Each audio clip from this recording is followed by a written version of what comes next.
Hello everyone.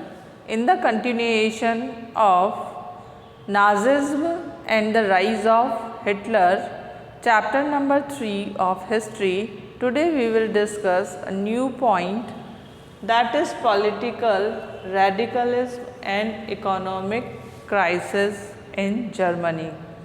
Here we discuss some points given here, written here.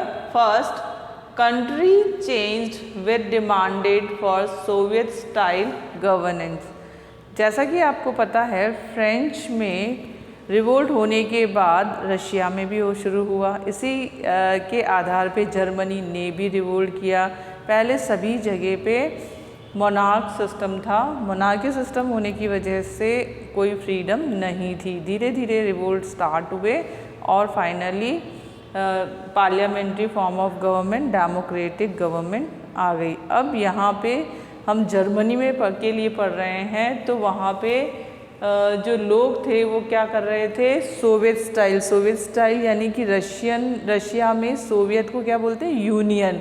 उन्होंने जो Soviet announce किया था उसी स्टाइल की गवर्नमेंट के लिए वो डिमांड कर रहे थे, यानी कि यूनियन बनाना चाहते थे, वर्कर्स पार्टी बनाना चाहते थे और फिर उसी के ऊपर बेस्ड डेमोक्रेटिक गवर्नमेंट वो बनाना चाहते थे। तो The birth of Weimar Republic coincided with the revolutionary uprising of Spartacus League on the pattern of Bolshevik Revolution in Russia। जैसे बोल्शेविक्स की पार्टी बनी थी जो कि बाद में कम्युनिस्ट पार्टी बन गई थी, बिल्कुल उसी की तर्ज पे जो रेडिकल डेमोक्रेट्स और जो सोशलिस्ट थे वो क्या डिमांड कर रहे थे, जो कि नवंबर क्रिमिनल्स के नाम से जाने गए थे। तो वो क्या डिमांड कर रहे थे कि वो स्पार्सिस्ट के नाम से उन्होंने न्यू, जैसे बोल्शेविक रशिया में थी बिल्कुल उसी तरह से यहाँ पे भी उन्होंने डॉकयार्ड वर्कर्स और जो फैक्ट्री वर्कर्स थे उन्होंने मिलके एक नई पार्टी को बनाने के लिए सोचा या उन्होंने शुरुआत कर दी। Soviet of workers and sailor were establish many cities. धीरे धीरे इस डिमांड के बिहाफ पे अलग अलग जगह पे लोग इकट्ठा होने लगे और अपनी पॉलिटिकल पार्टी वो बनाने लगे। इसी के ऊपर बेस्ड हर शहर में एक न एक पॉलिटिकल पार्टी बनाई जाने लगी, लेकिन वो अलाउड नहीं थी, वो इलीगल थी। इसी वजह से उनकी डिमांड्स को फुलफ़िल नहीं किया गया। Democrats and Catholics met in Weimar to give shape to the Democratic Republic। क्यों वो ये चाहते थे कि डेमोक्रेटिक रिपब्लिक बन जाए, इसके लिए डेमोक्रेट्स एंड रिपब्लिक जो थे कैथोलिक थे वो वहाँ एक जगह पे इकट्ठे हुए, क्या बनाने के लिए, एक नई सरकार, एक नई यूनियन गवर्नमेंट बनाने के लिए वो कलेक्ट हुए। The Weimar Republic crushed the uprising with the help of war veterans organization called Free Corps। Freelance जो ये गवर्नमेंट बनाना चाहते थे वाइमर रिपब्लिक, जिसमें सोल्जर्स किसके थे, अलाइड पावर के भी थे और जर्मन्स भी थे, क्योंकि उसकी जो एक्चुअल फोर्स थी उसको तो उन्होंने डिसमिस कर दिया था। लेकिन जो अभी पावर किसके कंट्रोल में थी, अलाइड के कंट्रोल में थी। वो नहीं चाहते थे कि इस तरह की कोई भी यूनियन रीजनरेट हो, दोबारा बने, जो कि हमारे खिलाफ उठ खड़ी हो। तो इसीलिए उन्होंने क्या कर दिया, वाइमर रिपब्लिक ने उसको क्रश्ड कर दिया, यानी कि रीजनरेशन ऑफ सोवियत और यूनियन उन्होंने होने ही नहीं दी।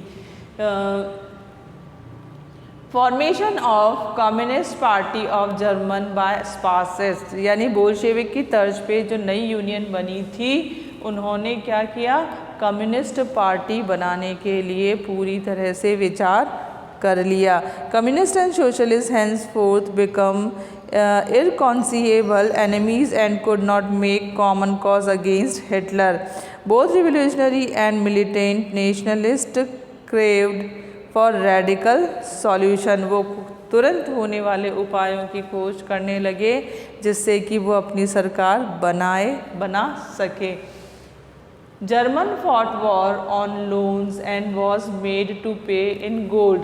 अब हम बात करते हैं क्राइसिस की, इकोनॉमिक क्राइसिस की। तो जर्मनी ने जो वॉर लड़े थे, German fought war on the loan, behalf of loan, यानी कि उसने लोन लेके, यानी in the base of debit, उधार लेके ही सारे लड़ाइयाँ लड़ी थी। ऐसा उसने क्यों सोचा था कि वो जल्दी ही जीत जाएगा, वॉर पे विक्ट्री ले लेगा और वो रिसोर्स को अपने कंट्रोल में ले लेगा, लैंड अपने कंट्रोल में ले लेगा।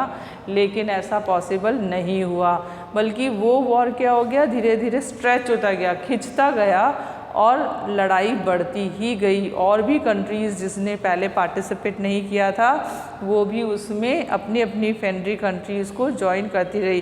तो इस तरह से वॉर में क्या हुआ था, फर्स्ट वर्ल्ड वॉर में 1914 टू वॉर स्ट्रेच हो गया था 1918 तक, और सेकेंड वर्ल्ड वॉर में भी सेम हुआ था। लेकिन अभी हम यहाँ पे जबकि बात कर रहे हैं फर्स्ट वर्ल्ड वॉर की, तो वो 1914 टू स्ट्रेच होते होते 18 तक आ गया था। और उसने यानी कि जर्मनी ने जो लोन लिया था वो भी धीरे धीरे धीरे धीरे बढ़ता ही जा रहा था, क्योंकि लोन की क्या कंडीशन होती है वो आप सभी जानते हैं कि उस पर इंटरेस्ट भी पे करना होता है। Reckless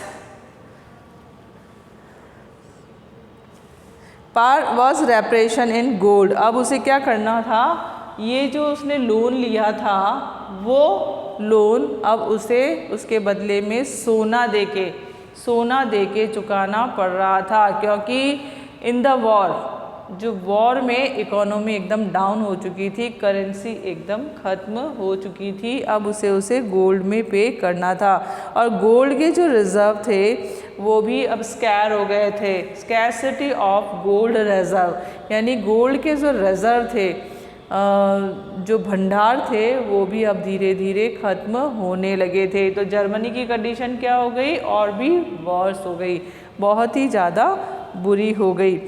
French occupied its leading industrial area Ruhr to claim their coal. German related with passive resistance and printed paper currency recklessly.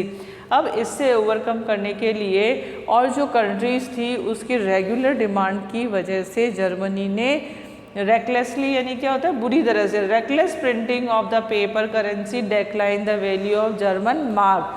अब उनको पेमेंट भी करना था और उनको जो अपना रिपब्लिक, अपने गणराज्य को के लिए भी एक्सपेंड करना था, यानी कि खर्चा बढ़ता ही जा रहा था, लेकिन इन कंपैरिजन टू इनकम वो पूरा नहीं था, बराबर नहीं हो रहा था। तो अब उन्होंने पेपर करेंसी को प्रिंट करना स्टार्ट कर दिया, और पेपर करेंसी उन्होंने क्या कर ली, इतनी ज़्यादा प्रिंट कर ली कि उसकी वैल्यू डाउन हो गई। यानी कंडीशन कौन सी हो गई, hyper inflation. Hyper inflation further created chose in Germany.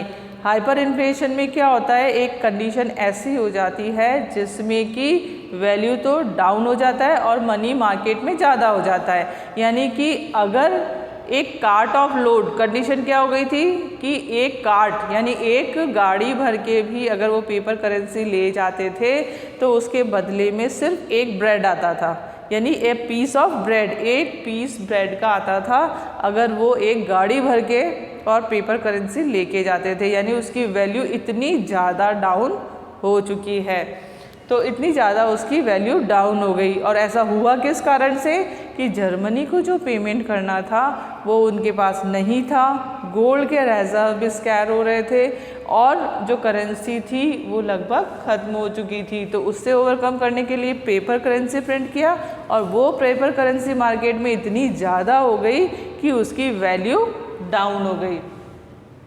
अब उसके लिए USA introduced the DOS plan to bail out German from crisis।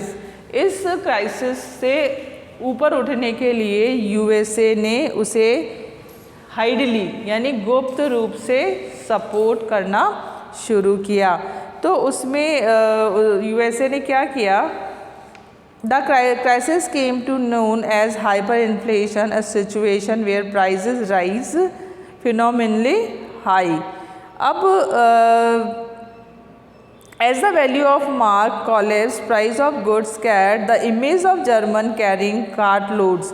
अब जो इसमें उन्होंने जो उसके शेयर्स थे उसके थ्रू उनको सपोर्ट करना शुरू किया। उनकी जो मनी थी उसको वैल्यू इंक्रीज़ करने के लिए उन्होंने शेयर मार्केट को बढ़ाने के लिए उन्होंने उनके शेयर लेने शुरू कर दिए। यानी कि कहीं ना कहीं गुप्त रूप से उन्हें दूसरे देशों की मदद भी मिल रही थी, लेकिन फिर भी वो इकोनॉमिक क्राइसिस से बाहर नहीं आ पा रहे थे।